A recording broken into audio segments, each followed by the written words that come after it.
ಹಿರಿಯ ನಟ ಬ್ಯಾಂಕ್ ಜನಾರ್ದನ್ ಅವರು ಕೊನೆ ಉಸಿರು ಎಳೆದಿರ್ತಕ್ಕಂಥದ್ದು. ಈ ಸಂದರ್ಭದಲ್ಲಿ ನಮ್ಮ ಜೊತೆ ಮಾತನಾಡೋದಕ್ಕೆ ಟೆನ್ನಿಸ್ ಕೃಷ್ಣ ಅವರಿದ್ದಾರೆ. ಸೊ ಮೊದಲನೇದಾಗಿ ಸ್ನೇಹಿತನ ಆಗಲಿಕ್ಕೆ ಎಷ್ಟು ನೋವು ತಂದಿದೆ, ಫಸ್ಟ್ ಸುದ್ದಿ ಕೇಳಿದಾಗ ಏನು ಅನಿಸ್ತು ನಿಮಗೆ? ನೋಡಿ, ನಾನು ಸಾಯಂಕಾಲ ಕಾಣಿಸ್ಲಿಲ್ಲ ಅಂದರೆ ಶೂಟಿಂಗು ಎಲ್ಲರೂ ಔಟ್ಡೋರು ಅಲ್ಲಿ ಇಲ್ಲಿ ಹೋಗಿರ್ತಿದ್ರೆ ಕಾಣಿಸ್ಲಿಲ್ಲ ಅಂದರೆ ಆಗ ಕೀಪ್ಯಾಡ್ ಫೋನ್ ಬಂದಿತ್ತು. ಎಲ್ಲಿದೆಯೋ, ಏನು ರೂಮಲ್ಲಿ ಕಾಣ್ತಾ ಇಲ್ಲ, ಎಲ್ಲೋ ಬಿಟ್ಟು ಹೋಗ್ಬಿಟ್ಟಿದ್ಯಾ ನೀನು? ಇಲ್ಲಪ್ಪ ಬಂದೆ, ರೆಡಿಯಾಗ್ರಿ ಅಂತಂದೆ. ರೆಡಿಯಾಗ್ರಿ ಅಂತ ಎಲ್ಲೇ ಹೋದರೂ ಜೊತೆಲಿ ಊಟಕ್ಕೆ ಕರ್ಕೊಂಡು ಹೋಗ್ತಾಯಿದ್ದೆ. ಹಾಸ್ಯ ಕಾರ್ಯಕ್ರಮಗಳು ಅವರು ಕರೆಸ್ತಿದ್ರು, ನಾನು ಕೂಡ ಕರ್ಕೊಂಡು ಹೋಗ್ತಾಯಿದ್ದೆ. ಉತ್ತರ ಕರ್ನಾಟಕಕ್ಕೆಲ್ಲ ನಮ್ಮ ಬ್ಯಾಚನ್ನು ನಾನೇ ಕರ್ಕೊಂಡು ಹೋದವನು, ಕಲಾವಿದರನ್ನ. ಹಾಗಾಗಿ ಇವತ್ತು ಬೆಳಗ್ಗೆ ನಾನು ಟ್ರೈನಲ್ಲಿ ಬರುವಾಗ ನೆನೆಸ್ಕೊಂಡಿದ್ದೀನಿ. ಯಾವುದೋ ಲೋಕಲ್ ಇದ್ದರೆ ಹೇಳೋ ಅಂತ ಹೇಳಿದರು. ಅಂದರೆ ಈಗ ಆರೋಗ್ಯ ಸ್ವಲ್ಪ ಸುಧಾರಿಸ್ತಾ ಇತ್ತು. ಆದರೆ ಈಗ ಒಂದು 15-20 ದಿವಸದ ಹಿಂದೆ ಮಾತಾಡಿದ್ದೀನಿ. ನಾನು ಮನೆ ಚೇಂಜ್ ಮಾಡಿದ್ದೆ ಕಣೋ. ನಾನೇ ಫೋನ್ ಮಾಡೋದು, ಸಾಮಾನ್ಯವಾಗಿ ಜಾಸ್ತಿ ನಾನೇ ಫೋನ್ ಮಾಡ್ತಿರ್ತೀನಿ. ಅಂದರೆ ಕೊನೆಯದಾಗಿ ಅಂದ್ರೆ 15-20 ದಿನದಿಂದ ಫೋನ್ ಮಾಡಿದ್ರಿ ಅಂದ್ರಲ್ಲ, ಏನು ಮಾತಾಡಿದ್ರು? ಏನಾದರೂ ಹೇಳಿದ್ರ ಆರೋಗ್ಯದ ಬಗ್ಗೆ ಆಗಲಿ, ಹಣಕಾಸಿನ ಇದ್ರ ಬಗ್ಗೆ ಏನಾದರೂ ಮಾತಾಡಿದ್ರ? ಅದ್ಯಾವುದು ನನ್ನ ಹತ್ರ ಹೇಳ್ಕೊತಾ ಇರಲಿಲ್ಲ. ನಮ್ಮ ಮುಂದೆ ಆಶೀರ್ವಾದ ತಗೊಂಡು ಬೆಳೆದವರೆಲ್ಲ ನಮ್ಮನ್ನು ಕೈ ಬಿಟ್ಬಿಟ್ರು ಕಣೋ.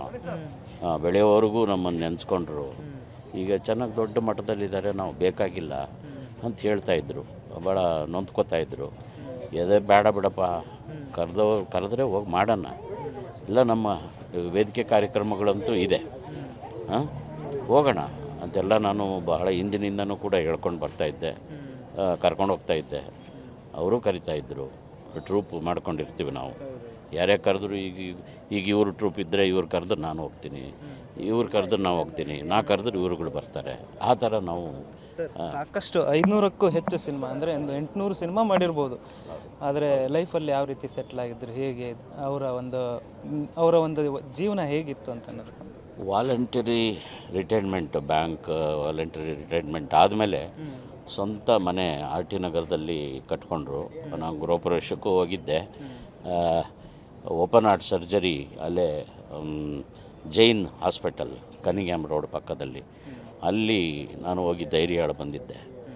ಏನಾಗಲ್ಲ, ಧೈರ್ಯವಾಗಿರಪ್ಪ, ಭಾಳಷ್ಟು ಜನಕ್ಕಾಗಿದೆ, ಏನಿಲ್ಲ, ತೊಂದರೆ ಆಗಲ್ಲ, ಆರಾಮಾಗಿರ್ಬೋದು, ಸ್ವಲ್ಪ ಫುಡ್ಡು ಕಂಟ್ರೋಲಲ್ಲಿದ್ದರೆ ಸಾಕು ಅಂತ ಹೇಳಿದ್ದೆ. 2ನೇ ಸರಿ ಆದಿಚುಂಚನಗಿರಿ ಒಂದು ಶಾಲಾ ಕಾರ್ಯಕ್ರಮಕ್ಕೆ, ಮೇನ್ ಬ್ರಾಂಚ್ ಇದೆಯಲ್ಲ, ಹೆಡ್ ಆಫೀಸ್, ಅಲ್ಲಿ ಒಂದು ಕಾರ್ಯಕ್ರಮಕ್ಕೆ ನಾನೇ ಕರ್ಕೊಂಡೋಗಿದ್ದೆ. ವೇದಿಕೆಗೆ ಇನ್ನೇನು ಒಂದು 10 ನಿಮಿಷದಲ್ಲಿ ವೇದಿಕೆ ಹತ್ತಬೇಕಾಗಿತ್ತು. ಹಾರ್ಟ್ ಅಟ್ಯಾಕ್ ಆಗ್ಬಿಡ್ತು ಆದಿಚುಂಚನಗಿರಿಯಲ್ಲಿ. ಸರಿ, ಇಮಿಡಿಯೇಟು ಹಾರ್ಟ್ ತುಂಬ ಎದೆ ನೋಯ್ತಾ ಇದೆ ಕಣೋ ಅಂತ ಭಾಳ ನೋವು ಒದ್ದಾಡ್ತಾಯಿದ್ರು. ಇಮಿಡಿಯೇಟ್ ಅಲ್ಲೇ ಲೋಕಲ್ಲು ಎಲ್ಲಿದೆ ಒಂದು ಹಾಸ್ಪಿಟಲ್ಗೆ ಕರ್ಕೊಂಡೋಗಿ ಅಲ್ಲೇ ಅಡ್ಮಿಟ್ ಮಾಡಿದೆ. ಟ್ರೀಟ್ಮೆಂಟ್ ಆಯಿತು. ಆಮೇಲೆ ಅಭಿಮಾನಿಗಳು ನಂಬಲ್ಲ, ಬಂದಿದ್ದೀವಿ ಖಂಡಿತ, ಈ ಥರ ಆಗ್ಬಿಟ್ಟಿದೆ, ನಾನು ಬರ್ತೀನಿ, ಅವ್ರಿಗೆ ಬರೋಕ್ಕಾಗಲ್ಲ. ಇಲ್ಲ ಸರ್, ನೀವೇನೋ ಸುಳ್ಳು ಹೇಳ್ತಾ ಇದ್ದೀರಿ ಅಂದರು. ಇಲ್ಲ, ಸತ್ಯವಾಗಲೂ ಬೇಕಾದ್ರೆ ಇಂಥ ಕಡೆ ಇದ್ದೀನಿ, ಬನ್ನಿರಿ, ಅವರು ಡಾಕ್ಟ್ರು ಟ್ರೀಟ್ಮೆಂಟ್ ಮಾಡ್ತಾಯಿದ್ದಾರೆ ಅಂತಂದೆ. ಸರ್, ಒಂದು 10 ನಿಮಿಷ ಬಂದು ಸ್ಟೇಜ್ ಹತ್ರ ಕರ್ಕೊಂಬಂದ್ಬಿಡಿ ಅಂದರು. ಈ ಪರಿಸ್ಥಿತಿಯಲ್ಲಿ ಅವ್ರು ಬರೋಕ್ಕೆ ಸಾಧ್ಯನಾ? ನೋಡಿ, ಆಗಲ್ಲ, ದಯಮಾಡಿ ಆಗಲ್ಲ, ಡಾಕ್ಟ್ರ್ ಹತ್ರನೇ ಇರಲಿ, ಯಾರಾದರೂ ಒಬ್ಬರು ಬನ್ನಿ, ಇವ್ರನ್ನ ನೋಡ್ಕೊಳ್ಳಿ, ನಾನು ಬೇಕಾದ್ರೆ ವೇದಿಕೆಗೆ ಬರ್ತೀನಿ, ಯಾಕೆಂದ್ರೆ ಅನೌನ್ಸ್ ಮಾಡಿಬಿಟ್ಟಿದ್ರು. ಕೊನೆಯದಾಗಿ ಏನಂದರೆ, ಭಾರತದವರಿಗೆ ಪ್ರಯಾಣ ಬೆಳೆಸಿರ್ತಕ್ಕಂಥದ್ದು ಸ್ನೇಹಿತ. ಸೊ ಕೊನೆಯದಾಗಿ ಅವರ ಕುಟುಂಬಕ್ಕೆ, ಅವರ ಅಭಿಮಾನಿಗಳಿಗೆ ಏನು ಹೇಳಕ್ಕೆ? ನೋಡಿ, ಯೂಟ್ಯೂಬ್ ಓಪನ್ ಮಾಡಿದ್ರೆ ಯಾರದೇ ಹೆಸರು ಹಾಕಿದ್ರು ಅವ್ರ ಜೊತೆಯಲ್ಲೇ ನಾನು ಮಾಡಿರ್ತೀನಲ್ಲ, ಹಾಕಿದರೆ ನಮ್ಮಿಬ್ಬರು ಕಾಂಬಿನೇಷನ್ನೇ ಜಾಸ್ತಿ ಬರೋದು, ನಮ್ಮಿಬ್ಬರದೇ.